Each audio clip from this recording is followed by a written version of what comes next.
আজকে চলে এলাম গোল্ডেন সিলভার প্রাইস আপডেটে, কারণ প্রত্যাশা মতন প্রাইসটা আস্তে আস্তে ক্র্যাশ করছে। 24 ক্যারেট ফাইন গোল্ডের প্রাইস হচ্ছে 1,62,000 রুপিস পার 10 গ্রাম, 1,62,000 টাকা প্রত্যেক 10 গ্রাম পাকা সোনার দাম। আর সিলভার হচ্ছে 3,050 রুপিস পার 10 গ্রাম, 3,050 টাকা প্রত্যেক 10 গ্রাম উপর দাম।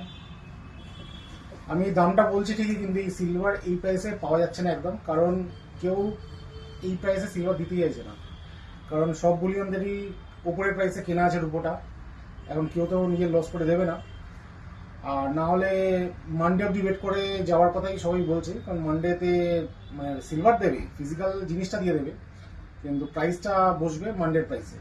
তো আমি যথারীতি এইটুকুনি সিলভারই পেলাম আজকে, কারণ সিলভারটা 5 গ্রাম 10 গ্রামের বেশি কেউ দেবেই না এক কথায়। তো যাই হোক, এটা আজকের মার্কেটের সিনারিও। তো গোল্ডেন সিলভার প্রাইস আপডেটে আপাতত এখন এত অবধি। আর যদি প্রাইস ক্র্যাশ করে যায় আরও, তো পরে আবার আসছি নতুন ভিডিওতে। Thank you.